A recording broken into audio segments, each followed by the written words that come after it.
तो last episode के and पे हमने देखा था कि हमारा किन्नन काइजी को किक मारता और उसके सामने के दो दांत भी तोड़ देता और उसके बाद से वार्निंग देकर वहां से भगा देता और कहता है कि जाकर किटियान को बता देना कि अगली बार जब वो मुझे मिलेगा तो मैं उसे मार डालूंगा। इसके साथ ही काइजी वहां से भाग जाता है। उसके वहां पर चले जाने के बाद वहां किन्नन बाकी सभी लोगों की तरफ देखता और कहता है कि तुम सभी लोग इस बारे में क्या सोच रहे हो, क्या तुम लोगों को अभी मुझसे फाइट करनी है? अगर मुझसे फाइट करनी है तो फिर आ जाओ, मैं जहाँ पर तुमसे फाइट करने को तैयार हूँ। लेकिन अब वो सभी लोग बहुत ज्यादा घबरा जाते हैं और कहते हैं कि ये तो प्रैक्टिशनर राम के 7th लेवल के बंदे को बड़ी आसानी से हरा सकता है, तो फिर हम सभी लोग इसके सामने क्या है? लगता है कि हमें यहाँ से चले जाना चाहिए। उनमें से एक कहता है मेरी बीवी को बच्चा आने वाला है, दूसरा कहता है हाँ मेरी बीवी को भी बच्चा आने वाला है, तीसरा कहता है कि मुझे अचानक से कोई काम याद आ गया है। तो वो सभी लोग वहां से भाग जाते हैं। जबकि मैं किन्नन कहता है कि ये सभी के सभी तो लूजर्स निकले। मुझे लगता है कि आज जब मैंने यहाँ पर काइजी को पीटा है तो इन सभी लोगों को इस बात का अंदाजा हो गया है कि मुझसे पंगा नहीं लेना, इसी वजह से अब कुछ दिनों तक ये लोग मुझे बिल्कुल परेशान नहीं करेंगे। मुझे यहाँ पर काइजी के पीछे उसके मास्टर किटियान से निपटना पड़ेगा, क्योंकि ये किटियान वही है जो कि हम इस हान बुकू को धोखा देकर यहाँ पर आया है।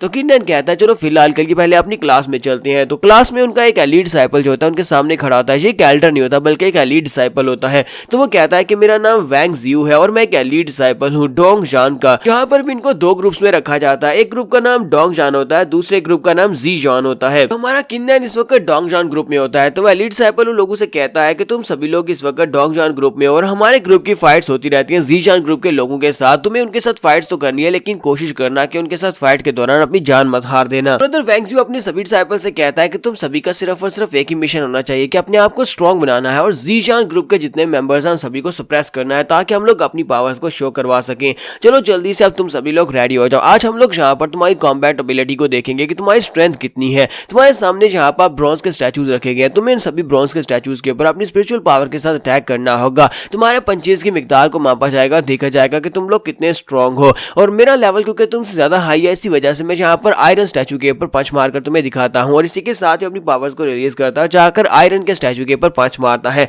जब वो आयरन के स्टैचू को पंच मारता है तो वहां पर एक डेंट पड़ता है। तो वो सभी से कहता है कि तुम सभी लोगों ने देखा, जब तुम सभी लोग मेरे जितने स्ट्रॉन्ग हो जाओगे, जब तुम एक एलीट डिसाइपल बन जाओगे, तब तुम सभी लोग भी आयरन के स्टैचू के ऊपर पंच मारकर उसके ऊपर डेंट डाल पाओगे। सभी लोग बहुत ज्यादा खुश होते हैं और कहते हैं कि हमारे मेंटोर तो वाकई में काफी ज्यादा कमाल के, ये बहुत ज्यादा पावरफुल है। इन्होंने यहाँ पर कोल्ड आयरन के स्टैचू के अंदर भी डेंट डाल दिया। काश हम लोग भी यहाँ पर एक एलीट डिसाइपल होते हैं, इतने ज्यादा स्ट्रॉन्ग हो सकते। तो मेंटोर वैंग जियू उन लोगों से कहता है कि चलो ठीक है, अब तुम सभी लोग यहाँ पर लाइन बना लो, यहाँ पर तुम सभी लोगों की स्ट्रेंथ को भी मापा जाएगा। तुम सभी को यहाँ पर ब्रॉन्ज मैन के ऊपर अटैक करना है। कोशिश करना है कि तुम सभी लोग यहाँ पर पंच मारकर इस ब्रॉन्ज के बने हुए पुतले को तोड़ डालो, क्योंकि अगर तुम इसको तोड़ डालोगे तभी तो हम लोग यहाँ पर तुम्हारी पावर्स को सही तरह से देख पाएंगे कि तुम कितने स्ट्रॉन्ग हो। इसी के साथ ही वो सभी लोग वहाँ पर ट्राई करना शुरू कर देते हैं और साथ ही उस लड़के को दिखाते हैं। जून फैंग जो होता है वो एक पुतले के सामने जाकर खड़ा हो जाता है, लेकिन साथ ही वो काफी ज्यादा उदास होता है और सोच रहा था कि मैं यहाँ पर क्या करूंगा। लगता है कि फिर से यहाँ पर मेरी इंसल्ट होने वाली है। मैं सबसे ज्यादा वीक सेक्टर से यहाँ पर आया हूँ, लेकिन इसके बावजूद मैं यहाँ पर इनके सामने कुछ भी नहीं कर पा रहा, क्योंकि जैसे ही मैं स्टेज के ऊपर आता हूँ सभी लोग मेरे लिए वोइंग करना शुरू कर देते हैं और सभी लोग मेरी इंसल्ट करते हैं। तो वो सभी लोग फिर से उसकी इंसल्ट करना शुरू कर देते हैं और कहते हैं देखो जरा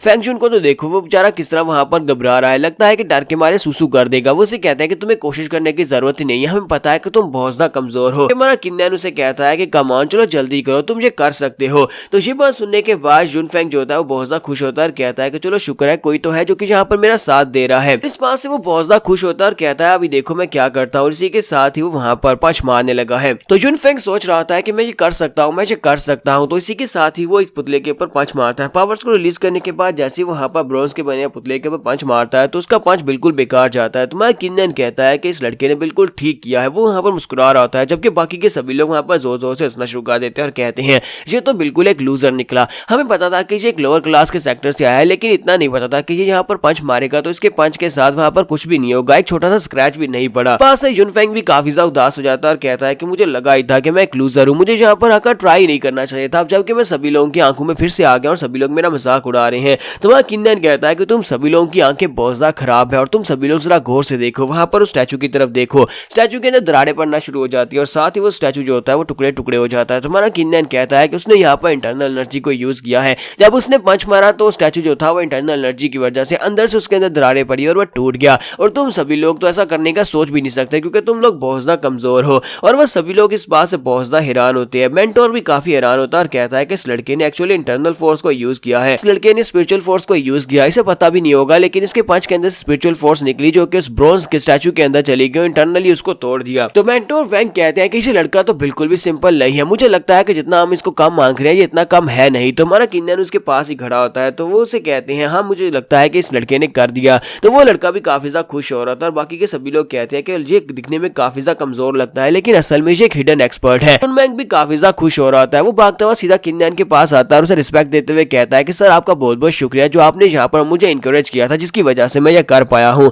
तो वह किन्नन उसे कहता है कि तुम्हें यहाँ पर मुझे ये कहने की जरूरत नहीं है, मुझे पता है कि यहाँ पर हम सभी लोग टेस्ट को पास करने के बाद ही आए हैं और सभी लोग यहाँ पर बेस्ट से बेस्ट है। तुमने जो कुछ भी किया वो सारी की सारी तुम्हारी अपनी पावर्स थी। तो मेंटोर इसी के साथ ही कहते हैं कि किन्नन अब तुम्हारी बारी है, चलो जल्दी से किन्नन तुम भी यहाँ पर आ जाओ और अपना ट्राई करो। तुम्हारा किन्नन कहता है फाइनली मेरी बारी आ ही गई, मैं यहाँ पर इंतजार तो बिल्कुल भी नहीं कर सकता। और मास्टर वैंग वहाँ पर सोच रहा था मुझे लगता है कि ये लड़का यहाँ पर कुछ ना कुछ तो करेगा क्योंकि मैंने इस लड़के के बारे में सुना है कि ये बहुत ज्यादा एरोगेंट है और साथ ही इसने यहाँ पर सभी डिसेबल्स को बहुत ही बुरी तरह से थ्रेटन भी किया था। यहाँ पर देखना चाहता हूँ कि इस लड़के की स्ट्रेंथ क्या कर सकती है। तो मैं किन्नन ब्रॉन्ज के स्टैचू के सामने जाकर खड़ा हो जाता है, अपनी पावर्स को रिलीज करता है और स्टैचू को पंच मारता है। जब वो पंच मारता है तो वहीं पर पंच को रोक देता है और ब्रॉन्ज के स्टैचू के ऊपर बिल्कुल कोई फर्क ही नहीं पड़ता। वो सभी लोग कहते हैं ये क्या, यहाँ पर तो कुछ भी नहीं हुआ। मेंटोर वैंग भी सोच रहा था कि मुझे तो इस लड़के के बारे में जो कुछ बताया गया था मुझे लगता है कि वो कुछ ज्यादा बढ़ा चढ़ा कर बताया गया था। असल में ये लड़का तो किसी काम का नहीं है, ये तो ब्रॉन्ज के स्टैचू के ऊपर एक छोटा सा स्क्रैच भी नहीं डाल पाया। अब ऐसा तो नहीं है कि ये भी यहाँ पर इंटरनल एनर्जी को यूज करते हुए इस पूरे के पूरे स्टैचू को अंदर से तोड़ देगा, ऐसा तो बिल्कुल भी नहीं हो सकता।